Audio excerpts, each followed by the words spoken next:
ভিডিঅ'টো কৰ হৈ আপোনালোকে নিশ্চয় গম পাইছেই।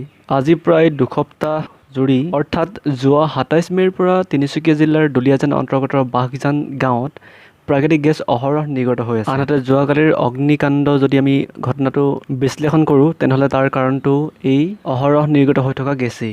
দুলীয়াজানত থকা প্ৰাকৃতিক গেছৰ মুঠ খাদৰ ৫ নং খাদ হ'ল এই বাঘজান। যোৱা ২৭ মে'ত অইল ইণ্ডিয়া লিমিটেডে প্ৰায় ৩,৭২৯ মিটাৰ গভীৰতাত পোৱা নতুন তেলৰ পুঙৰ পৰা গেছ আহৰণ কৰে। কিন্তু ২৭ মে'ৰ পুৱা ১০:২৪ মেচিনৰ প্ৰেছাৰ কণ্ট্ৰল ছিষ্টেমটোৱে কাম কৰিবলৈ বন্ধ কৰে। ফলত একেৰাহে আজি পৰ্যন্ত গেছ নিৰ্গত হৈ আছে। এতিয়া প্ৰেছাৰ কণ্ট্ৰল ছিষ্টেম হৈছে এনেধৰণৰ যে মাটিৰ তলৰ পৰা যিমানখিনি গেছ প্ৰাকৃতিক গেছেই হওক বা যিমানখিনি পেট্ৰলিয়াম কেৰাচিন যিমানখিনি গেছ ওলোৱা হয় সেই গেছখিনি এটা নিৰ্দিষ্ট হেঁচাত তলৰ পৰা খনন কৰি ওলোৱা হয় আৰু সেই হেঁচা যদি কিবা কাৰণত বঢ়া কমা হৈ যায় তেনেহ'লে তাত বিভিন্ন ধৰণৰ সমস্যাৰ সৃষ্টি হ'ব পাৰে, যেনেকৈ এই দুলীয়াজানৰ এই বাঘজান গাঁৱৰ অগ্নিকাণ্ড সংঘটিত হ'ল।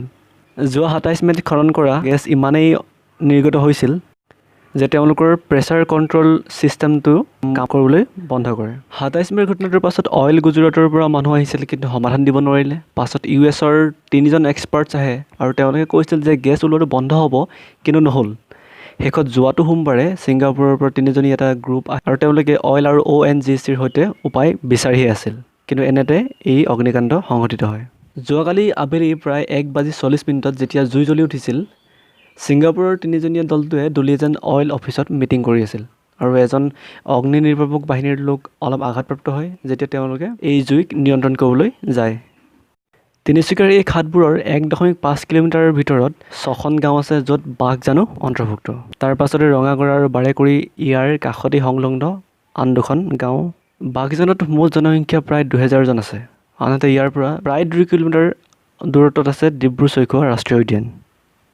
আনহাতে যোৱাকালিৰ অগ্নিকাণ্ডত প্ৰায় ৩০খন ঘৰ জ্বলিল আৰু জুই ইমানেই ডাঙৰ আছিল যে ৪-৫ কিলোমিটাৰ পৰ্যন্ত দেখা পোৱা গৈছিল। ২৭ মে'ত আৰম্ভ হোৱা এই গেছ নিৰ্গতত সেইদিনাখনেই ডলফিনকে আদি কৰি বিভিন্ন জীৱ-জন্তুৰ মৃত্যু হয়, যথেষ্টখিনি গছ-গছনি জ্বলে। আনহাতে যোৱাকালিৰ জুইটো গৰু, চৰাই-চিৰিকটি আদিৰ লগতে বহু গছ-গছনি নষ্ট হয়। বাঘজানৰ এই অগ্নিকাণ্ডক লক্ষ্য কৰি ৰাজ্যৰ মুখ্যমন্ত্ৰী সোণোৱালে দেশৰ ইউনিয়ন পেট্ৰলিয়াম মিনিষ্টাৰৰ লগতো ঘটনাৰ বিষয়ে বিশেষভাৱে আলোচনা কৰে। আনহাতে গৃহমন্ত্ৰী ৰাজনাথ সিঙৰ লগতো আলোচনা কৰি এই পৰিস্থিতি নিয়ন্ত্ৰণ কৰিবলৈ আৰু ৰাজ্যক ভয় নাখাবৰ বাবে জৰুৰীকালীন সেৱা বিচাৰে আৰু আৰ্মি তথা পুলিচক সম্পূৰ্ণ পৰিস্থিতিটো নিয়ন্ত্ৰণ কৰিবলৈ আহ্বান জনায়। এইখিনিতে উল্লেখযোগ্য যে যোৱাকালিৰ যিটো ঘটনা বা ২৭ মে'ৰ যিটো ঘটনা অসমত সেয়াই প্ৰথম নহয়। ২০০৫ চনতো গেছ নিৰ্গত হোৱা প্ৰথমটো ঘটনা সংঘটিত হৈছিল, য'ত সম্পূৰ্ণ নিয়ন্ত্ৰণ কৰিবলৈ প্ৰায় ৪৫ দিন সময়ৰ প্ৰয়োজন হৈছিল আৰু তাৰ পাছতেই ২০২০ চনৰ ২৭ মে'ৰ ঘটনাটো দ্বিতীয়বাৰ সংঘটিত হৈছে, যিটো ইতিমধ্যে ১৪ দিন পাৰ হৈ গৈছে কিন্তু কোনো ধৰণৰ নিয়ন্ত্ৰণ কৰিবলৈ পৰা নাই। আনহাতে ৰাজ্যৰ এনেকুৱা এটা পৰিস্থিতিত বিপক্ষ দলে বিভিন্ন ধৰণৰ কথা কোৱাটো স্বাভাৱিক। এই ক্ষেত্ৰত আসাম কংগ্ৰেছৰ প্ৰতিক্ৰিয়া উল্লেখযোগ্য।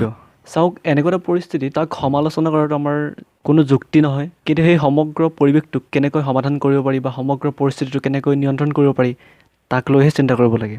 আনহাতে এইখিনিতে সমাধানৰ কথা যদি কওঁ তেনেহ'লে বাঘজানৰ উপৰি দেশৰ অন্যান্য ঠাইত বহুতো তেলৰ খাদ আছে, সেইবোৰত যথেষ্ট সুৰক্ষিতৰ ব্যৱস্থা কৰিব লাগে। কাষৰীয়া অঞ্চলবোৰৰ সুৰক্ষাৰ বাবে এনে ঠাইত সুৰক্ষাৰ লগতে কটকটীয়া নিৰাপত্তাৰ ব্যৱস্থা কৰিব লাগে। আৰু আটাইতকৈ গুৰুত্বপূৰ্ণ কথাটো হ'ল যে তৈল খননৰ এনে কাৰ্যত চৰকাৰে কেৱল লাভৰ কথা চিন্তা নকৰি হ'ব পৰা লোকচান অথবা সমস্যাৰ বিষয়েও চিন্তা কৰিব লাগে। আৰু বৰ্তমান সময়ত চৰকাৰৰ কৰিব লগা কাম এইখিনি যে যোৱাকালি সংঘটিত হোৱা এই অগ্নিকাণ্ডত যিকেইঘৰ পৰিয়ালৰ লোকচান হৈছে তেওঁলোকক আৰ্থিকভাৱে সহায় কৰা আৰু ভৱিষ্যতে যাতে এনেধৰণৰ অগ্নিকাণ্ড নহয় তাৰ বাবে নিৰ্গত হৈ থকা গেছটোক নিয়ন্ত্ৰণ কৰাৰ ব্যৱস্থা কৰা। আৰু আশা কৰোঁ অহৰহ নিৰ্গত হৈ থকা প্ৰাকৃতিক গেছৰ এই খাদটোক অতি শীঘ্ৰেই যাতে নিয়ন্ত্ৰণ কৰিব পাৰে।